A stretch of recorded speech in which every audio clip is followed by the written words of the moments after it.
సభా సరస్వతికి నమస్కారం. రోజుకో చమత్కార పద్యానికి స్వాగతం, సుస్వాగతం. శ్రీకృష్ణదేవరాయల చరిత్ర స్వర్ణాక్షరాలతో లిఖించదగిన చరిత్ర. పట్టుపుట్టాలు కట్టింది తెలుగు భాషామ తల్లికి. అలా కట్టించిన వాళ్ళు కొద్దిమందో ఉంటారు. అలా కట్టించుకున్న మహాతల్లి ధన్యురాలు. ఆ రోజుల్లోనే అద్భుతమైన గ్రంథాలు వెలువడ్డాయి, ప్రబంధాలు వెలువడ్డాయి. మానవ సంబంధాలు కూడా బలపడ్డాయి. రాజు అంటే ఇలా ఉండాలి అనేటువంటి కీర్తి ప్రతిష్టలు కూడా సంపాదించుకున్నారు. అటువంటి శ్రీకృష్ణదేవరాయల ఆస్థానంలో, ప్రతి ఆస్థానంలో కవులు, పండితులు, మంత్రులు, హితులు, సన్నిహితులు అందరూ ఉంటారు. కానీ కొందరు కొన్నింటికి ఇచ్చేటువంటి ప్రాధాన్యత వల్ల ఆ కాలం చిరస్థాయిగా నిలిచిపోతుంది. శ్రీకృష్ణదేవరాయలు ఎక్కువగా సాహిత్యానికి ప్రాధాన్యత ఇచ్చేవాడు అనేటువంటిది అందరికీ తెలిసిన విషయం. అలాగనేమైనా సుఖ భోగ లాలసత్వం చేత ఉండిపోయాడా అంటే అది కూడా లేదు. చక్కనైనటువంటి రాజ్య పరిపాలన కూడా చేశాడు. అటువంటి శ్రీకృష్ణదేవరాయల ఆస్థానంలోకి ఒక వైయాకరణి, కాశీ పండితుడు అని పేరు, కొండవీటి సీమ నుంచి వచ్చాము అన్నాడు. నరసరాజు అని అతని పేరు. అయితే ఆ కబురు ఆచార్యుల వారికి ముందు కృష్ణదేవరాయలు పంపించినట్టు, ఆయనేమో ఇది ఎలాగైనా సరే మన కృష్ణదేవరాయలు అడిగాడు కనుక రామకృష్ణుని మీనికి పంపించినట్లయితే అక్కడతో అటు ఇటు తేలిపోతుందని చెప్పి రామకృష్ణుని దగ్గరికి వార్త పంపించాడు. పంపిస్తే ఈయన శిష్యుడు వచ్చి మహానుభావ మార్తాండ తేజ అని ప్రారంభించాడు. ఏమిటో ఊరకిరారు మహాత్ములు అని చెప్పి అడిగాడు మన రామకృష్ణ. ఈయనకి ఎగతాళి చేయడం అంటే, ఎందుకంటే చాలా కాలం చాలామంది చేత అవమానాల పాలు అయ్యాడు గనక తాను ఆ రకమైనటువంటి వ్యవస్థలోకి వచ్చాడు. అయ్యా, ఒక కాశీ పండితుడిట, వైయాకరణిట, దేవుణ్ణి చూడంది లేదు, దేవుణ్ణి తప్ప వినంది లేదు, గంధర్వ గానం తప్ప తెలియంది లేదు, స్వర్గం తప్ప అని. కానీ మన రామకృష్ణ అంటాడు, త్రాగింది లేదు విషం తప్ప, చేయింది లేదు హత్య తప్ప అన్నాడు. అమ్మమ్మమ్మ, ఎంత మాట ఎంత మాట ఎంత మాట!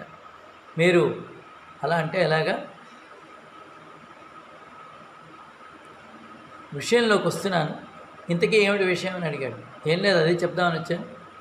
అనమేమారెడ్డి గారి దగ్గర ఉండేవట, కాశీలో చదువుకున్నట్ట, వైయాకరణుడు. అతను వచ్చాడు. అతను ఎలాగైనా సరే మీరు రేపు వచ్చి సమాధానపరచాలి మహానుభావుడు అని చెప్పి ఈయన్ని పొగిడాడు. సరే వస్తున్నానని చెప్పండి ఆచార్యుల వారికి అని చెప్పేసాడు. మన్నాడు వెళ్ళి ఈయన కూడా వెళ్ళేసరికల్లా ఆయన కూర్చున్నప్పుడు అడిగాడు, ఏమయ్యా ఎక్కడి నుంచి వచ్చావు అని శ్రీకృష్ణదేవరాయలు ప్రశ్నించారు. కొండవీటి సీమ నుంచి వచ్చారండి, ప్రగడరాట్ నరసరాజు అంటారు నన్ను అన్నాడు. ఏమిటి ఇంతకంటే, నేను అనమేమారెడ్డి గారిని ప్రశంసిస్తూ ఒక పద్యం రాశానండి. ఆ పద్యానికి ఇంతవరకు ఎవ్వరు కూడా భావంగానే అర్థంగానే చెప్పలేకపోయారు అని అన్నాడు. సరే, మీ పండితులు ఏమైనా చెప్తారేమో అని నేను వచ్చాను, కాబట్టి నాకు అవకాశం, వాళ్ళతో మాట్లాడే అవకాశం కల్పించండి, నేను వారిని అడుగుతాను. సరే అడగండి, దానికేమిటి.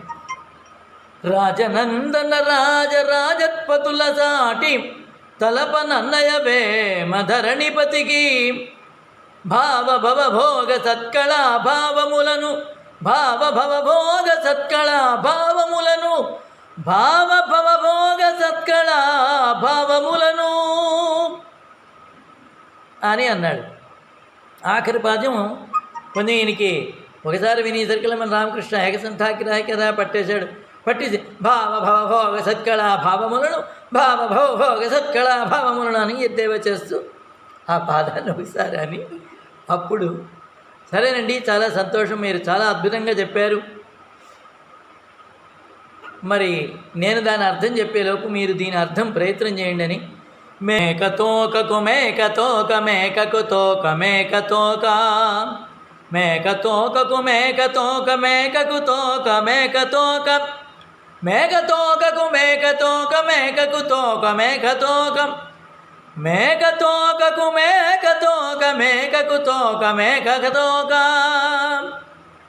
మేకతోక తోక మేక మేకతోక మేక మేకతోక తోక మేకతోక తోక మేక మేకతోక మేక మేకతోక తోక మేక మేకతోక మేక మేకతోక తోక మేక మేకతోక మేక అనేసరికి ఏం చెప్పాలో అర్థం కాలేదు. ఇప్పుడు కూడా అహంకారంతో ఎక్కడికి ఎట్టి పరిస్థితుల్లోనూ వెళ్ళకూడదు. వెళితే ఇలాంటి పరిస్థితులు ఎదురవుతాయి. నిజంగా రెండిటికి అర్థాలు ఉన్నాయా అంటే ఉన్నాయి. రాజనందన రాజ రాజత్పతుల సాటి, రాజత్పతుల సాటి అనేసరికి తెలిసిపోతుంది. తలప నన్నయవేమ ధరణిపతికి. ఏమిటి అందులో ఉంది? భవభోగ సత్కళ భావములను అవతల వాళ్ళు ఏంటంటే ఎందుకు ఈ బాధ, ఇలాంటి తప్పుడు విషయాలను మనం ఎందుకు ప్రచారం చేయాలని అవతల వాళ్ళు వదిలేశారు. రకరకాలైనటువంటి పదాలు ప్రయోగాలు చేసి చాలామంది ఇలాంటి రచనలు చేస్తూనే ఉంటారు. సరే, ఆ రచనలకు కొద్ది ప్రాచుర్యం తెచ్చుకోవడం కోసం 10 మంది దగ్గర వాటిని చెప్తుంటారు. వాడు అంటాళ్ళండి, 10 సార్లు చెప్పినంత మాత్రాన అబద్ధం నిజమైపోతుందా? అవదు. అలాగే 10 మంది దగ్గర గట్టిగా నోరుందని చెప్పేస్తే అది కవిత్వం అయిపోదు. అది మనం గ్రహించాలి. అందుకని ఇలాంటి చమత్కారమైనటువంటి సందర్భాల్ని తీసుకొని ఎలాంటి వాళ్ళని అలాగే బాధ పెట్టకుండా బోధ పెట్టి పంపించేయాలి. అది రామకృష్ణ తాలూకా సిద్ధాంతం. అది బాగా శ్రీకృష్ణదేవరాయలకు కూడా హత్తుకోవడంతో వాళ్ళిద్దరి మధ్య మైత్రి కూడా చాలా బాగుంది. అంచేత ఈ 2 పద్యాలను ఒకసారి మనం విందాం. ఎందుకంటే ఈ తప్పులను ఎందుకు ప్రచారం చేయాలని మీరు అనుకోకండి. రాజనందన రాజ రాజత్పతుల చాటి తలప నన్నయవేమ ధరణిపతికి భావభవభోగ సత్కళ భావములను భావభవభోగ సత్కళ భావములను అని మన ప్రగడరా నరసరాజు అన్నటువంటి పద్యం. అయితే అదే ఆయన్ని కొంచెం ఇబ్బంది పెట్టడానికి మన తెనాలి రామలింగ కవి చెప్పినటువంటిది. మేకతోకకు మేకతోక మేకకు తోక మేకతోక మేకతోకకు మేకతోక మేకకు తోక తోక మేక మేకతోకకు మేకతోక మేకకు తోక మేకతోక మేకతోకకు మేకతోక మేకకు తోక మేకతోక మేకతోక తోక మేక మేకతోక మేక మేకతోక తోక మేక మేకతోక మేక మేకతోక తోక మేక మేకతోక మేక మేకతోక తోక మేక మేక తోక మేక. దీనికి అర్థం చెప్పండి అని అడిగాడు. సరే, మేము భువన విజయం వేస్తున్నాం మన శ్రీకాకుళం జిల్లాలో. ఇందులో ఎవరు బాధపడద్దు, జరిగిన సంఘటనని యథాతథంగా చెప్పాలి కనుక చెప్తున్నాను. బాపూజీ కళామందిర్లో మేము భువన విజయం వేస్తున్నాం. ఒక 15 ఏళ్ళు అయింటుందేమో. వేస్తున్నప్పుడు తెనాలి రామలింగ కవి నేను. అయితే మాకు అప్పటికప్పుడు అక్కిరా సుందర రామకృష్ణ అని ఆయన శ్రీకృష్ణదేవరాయలుగా అక్కడి నుంచి వచ్చారు, హైదరాబాద్ నుంచి. అలాంటి వ్యక్తిని వినియోగించుకోవాలని ఆయన శ్రీకృష్ణదేవరాయలుగా వేసి మేమందరం స్థానికంగా ఉండేటువంటి వాళ్ళం అందరం తెలుసు. ఉమామహేశ్వరరావు గారని, తర్వాత నేను, పిటిదేవి రంగాచార్యులు గారు, ఇలాగా కొద్దిమంది, మన మేడూరి మేష్ గారు, అందరం కూడా వేశాం. అందులో నేను తెనాలి రామలింగ వేశాను. ఇందులో నరసరాజు అనేటువంటి ఒక పాత్రను ఒక మాష్ గారికి ఇచ్చాం. ఆయనకి ఇవ్వడం ఉద్దేశం మంచిది, కానీ జరిగిన సంఘటన వేరైపోయింది. అంతే, ఎవరిని బాధ పెట్టడం ఉద్దేశం కాదు. కానీ ఆయన ఈ నరసరాజు ప్రగడరాట్ నరసరాజు అని అంటాం కదా, ఆయన ఏవో 2 పద్యాలు ఇచ్చాం. ఆయన పద్యం అడగడం, దానికి తుసా బుసా అని ఏవో సమాధానం చెప్పడం అయిపోయింది. ఈలోగా ఏమైందంటే అప్పట్లో బాపూజీ కళామందిర్లో కొంచెం ఈ రకమైనటువంటి వ్యవస్థ లేదు కనుక ఒక కుక్క వచ్చేసింది స్టేజ్ పైకి. ధర్మారావు గారు వీళ్ళందరూ ఉన్నారు. ఆ కుక్క వేదిక మీదకి వచ్చింది. వచ్చినకల్లా వీళ్ళు ఎవడో ఇంకా చూడలేదు, నేను మాత్రం చూసి ఆహా ప్రగడరా నరసరాజా మీ కవిత్వం వినడానికి సునకరాండందని కూడా వచ్చేసింది.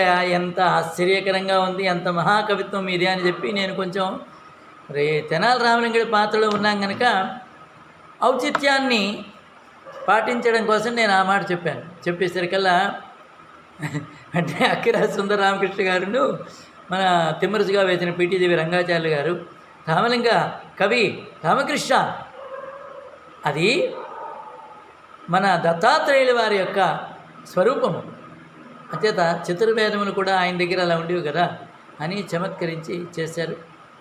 ఇలాంటివి మన జీవితాల్లో ఉంటాయి చమత్కార సంఘటనలు.